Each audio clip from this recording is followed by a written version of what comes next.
Hello people, my name is Joy Lucky and welcome to my first DLC concept video. These will be interesting. I personally am a person. I'm personally a person. I am the type of thing. I'm calling myself a thing. What is wrong with me? I need alcohol. Which absolutely loves to make concepts about games, and Monsters and Mortals I think is a game which I don't think you can argue against. This gives you a lot of creativity when it comes to making your own DLCs. And personally, one of the games which I think, especially after we've seen the Silent Hill showcase, one of the games which I think is going to be amazing to play is the Amnesia saga crossovering with Dark Deception to make the Amnesia DLC. Before we get started, I want to get these videos over with quick because I don't want concept videos going on for long. But to counter this, I have typed out all the important information on my beautiful PowerPoint, which by the way is the YouTuber's best tool, I guess. So if you want to read it, read it. I will be talking through the things, but I will be quick because I don't want to take up your guys' times. And gals, of course. Without further ado, let's get into this. So there's the lore if you want to read it, and I'm going to talk about, first of all, what these videos do, and a little bit about what the Amnesia DLC will be like. So before I posted to my YouTube, I would always create these concepts in the Steam community for Monsters and Mortals, where I'd create these concepts for characters. The first one I did, I believe, was myself, Lucky the Rabbit, and the Joy gang, and then I also did one for the Yandere Simulator DLC. I did Yandere Dev, Senpai, and Ayano. I think I might have done one of the characters from the first Little Nightmares, maybe the chef, but I cannot be certain on that. And I think I might have done a concept for the Brute and Fiend as well, but again, I don't know. But long story short, I'm one of those, I like doing concepts, I find them really fun. And Amnesia is a game that's very dear to me. One of the first horror games I ever saw was Amnesia: The Dark Descent, and it was amazing. It's an amazing game. I saw it through the gameplay of PewDiePie and Markiplier, and like Amnesia for its time was quite the terrifying game, especially for the time it was released. And Amnesia's always been close to my heart. So, what is included in the DLC? We have got 3 new characters: Daniel, the Servant Grunt, and the Manpig. A new map which I've called Castle Cravings, which I personally love the title. You can disagree if you want. Another title I was thinking about was Deepest Dungeons, so that could be another one. But Castle Cravings I decided to stick with. A new trap which will be the Servant Brutes, which actually have a very unique mechanic, which I'll talk about soon. And a new boss which is everybody's most hated thing in the Amnesia saga, the water monster, also known as the Keyrink. I think it's the Keyrink. Keyrink or Keyrink. Or simply the water monster, which I think most people do not like. So again, I'm going quite quickly through this, but I've typed all this up for you if you want to read it. And to start, we have 1 mortal and 2 monsters with this DLC. The mortal being, of course, Daniel himself, the main protagonist of Amnesia: The Dark Descent, and pretty much the most well-known protagonist of the saga. Probably not as well known as the grunts, and the brutes, like the actual enemies, but definitely Daniel's still very important to the Amnesia franchise.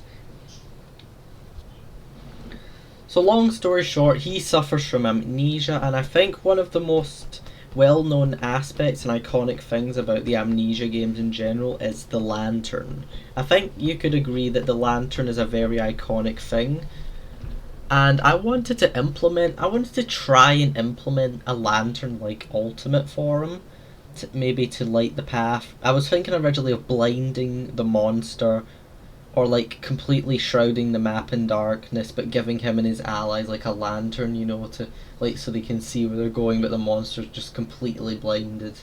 But then I thought, nah, it might be a bit too much hassle to do. So I've got another one in mind, and Daniel will be of the balance class, because I think that's fine to put him.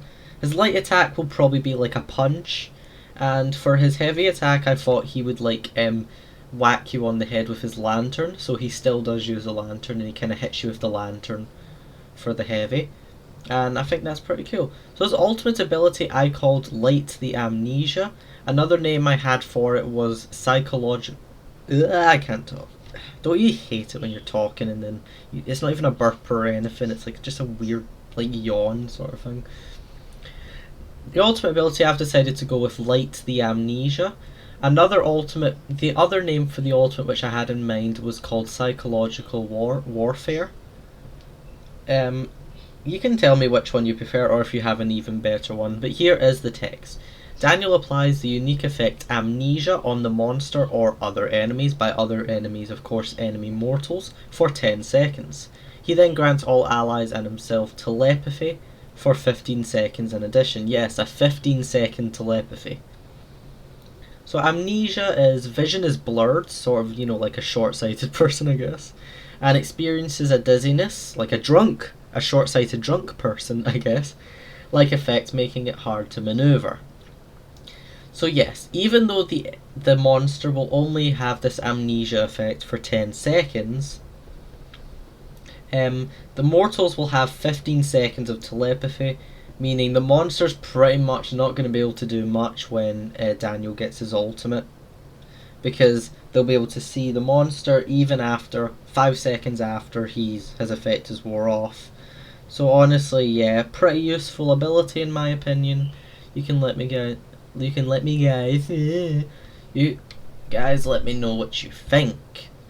Next we have probably the most iconic character in the whole Amnesia game timeline. That is the Servant Grunt. I think we all know who the Servant Grunt is. Even if you've never played Amnesia or seen it, you probably have still seen this terrifying thing at some point. And yet, long story short, the Servant Grunt, who is pretty much the main enemy of Dark Descent, pretty much haunts, torments, and eventually stalks down Daniel, ready to kill him. And the Grunt is actually quite fast for his size and his structure. You'd think he's quite slow, but honestly no, he's a pretty fast boy. And I've actually decided to make him part of the speed class. And when we get to his ultimate, which I think you guys are going to like, his ultimate ability is actually going to be very helpful, especially with him being part of the speed class. And we'll have a look at that in a minute. Long story short, the Grunt also messes with Daniel's sanity and psychologically torments Daniel, which I also wanted to implement for the Grunt's ultimate ability, which I am calling Terrifying Hallucinations.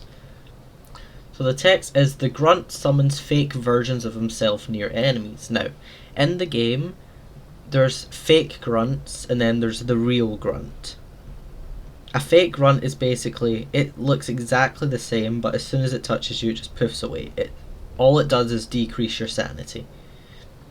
So the Grunt will summon, just like Robbie and the Clown Gremlin, he will summon fake versions of themselves near enemies.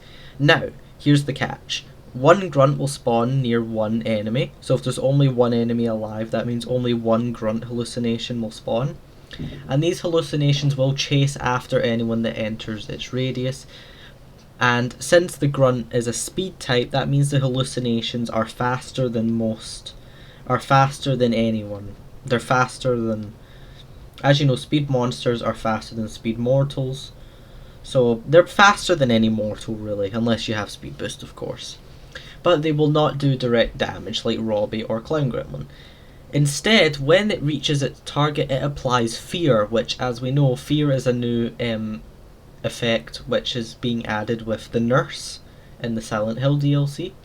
So the Grunt will share the fear effect with the nurse, because the Grunt, like fear, it makes sense. The Grunt is there to torment you, you know, until you die. You know, he's a terrifying presence. So when the hallucination catches you, it will poof away, but then you will have fear for 7 seconds. If you guys aren't aware, fear basically lowers your attack damage, I believe it lowers your damage and your attack speed, which is especially helpful when the grunt only having 200 health, allowing him to go and take out the kill. So it's honestly quite, I believe it lowers defense as well. The grunt himself does not gain a damage boost like the nurse, but he will apply fear on enemies, meaning that they can't really do much to him because, again, their attack speed and damage has been lowered. After fear is applied, the hallucination despawns. And the last one, which is from Amnesia, a machine for pigs, we have the Manpig. Of course, you can't really mistake this in hangry because I don't think that's even possible. But I have decided to not make him a power type, as hangry most certainly will be. I've decided the Manpig will join the nurse as a support type. So it is a hulking giant man-like pig entity with its ferocious, most definitely aggressive. And also he uses the power of the so-called machine to his advantage, which gets to his ultimate ability, which I have called Power of the Machine. So the text says, the Manpig boosts his attack damage, attack speed and running speed by 30% for 15 seconds. All enemies are silenced, meaning they lose their power-ups, and their defense is lowered by 25% also for this duration. Long story short, it's kind of like the nurse's ultimate, but a bit better. It's like the nurse's ultimate ability, but slightly more going on. You could maybe call this OP. We now know what support monsters are like. They're going to have 280 health, and they are also going to deal 20 damage on their light, and 40 damage on their heavy. And before I completely forget to mention it, since we mentioned how Daniel's attacks, the grunt basically for his light attack, he slaps you with his right hand, which is his, his normal hand. And for his heavy, of course, he slices you with his claw. The Manpig, as you can see, this boy pretty big. And as you can see, the Manpig's left hand is like much smaller than his right. So for his light attack, the Manpig will just thrust his little left thing forward. And for his right attack and for his heavy attack, he will most likely do a sort of backhand punch with his right arm, which is his big arm. And now the map. I have chosen the castle from the Dark Descent because I think that it should definitely, if Amnesia was ever ever doing a collab, they would have to do the castle. So here's a few, so here's a picture of some different parts of the castle. On the left there we've got the dungeon, the middle there we've got sort of the hall, and then the right there we've got sort of like the wing. So I've deemed the map as Castle Cravings. Again, another one I was thinking of may have been Deepest Dungeons, but that is up to you. So here's a little stuff about the map. First of all, the map, just like the Silent Hill DLC, will feature several different zones. It will be multi-floored like the Hisamaru. It's a big Hisamaru. So the map will feature the castle halls, which castle halls will be about this. This and this will be the castle halls. The castle dungeons, which of course will be this. And also the ramparts, which if you don't know what castle ramparts are, they're basically like the little towers. You know, it's like a castle wall. It's like a terrace, an outside balcony terrace. And also there will be a courtyard, which is outside the castle's main gates as well, for you to explore. And now onto the trap. I said the servant brutes, which are basically just the stronger version of the servant grunt, will be the trap on this map, just like how the air screamer is an enemy, yet is still the trap of Silent Hill. So basically, the Amnesia Castle, I think it's the Burenberg, I believe it's Burenberg Castle, has a lot of doors. So long story short, when trap time is activated, some doors around the map will start shaking violently, which will be a servant brute trying to break it down, because that's what they do. Walk within range of that door before the servant brute breaks it down, and the servant brute will cause the door to fly open, and it will basically hit you in the face and deal a very, very nasty 75 damage. Also, it will slow you in your tracks. Even if you have speed boost, you'll be completely halted, and you will be standing there for about a second not being able to move. The servant brutes themselves though will not attack you, and as soon as they do that, they will just go back into the room, and the door will close again. Even though this trap does sound OP, it honestly isn't. It's actually very easily countered as long as you're paying attention to the doors. Also, I forgot to write this down, but the courtyard is sort of a safe place in the map. The trap time is not affected in the courtyard area, so that means if you want, you can go to the courtyard. But of course, the courtyard will only have a certain amount of soul shards. By the way, I have not decided how many soul shards are in this map for Maze Escape. I have not decided that, so don't ask me. Maybe probably 550, maybe even 600. And now the boss, everyone's favourite monster, the K-Rink, or commonly known as the water monster. So that, just like the Silent Hill boss time where the map changes, I wanted to do this again.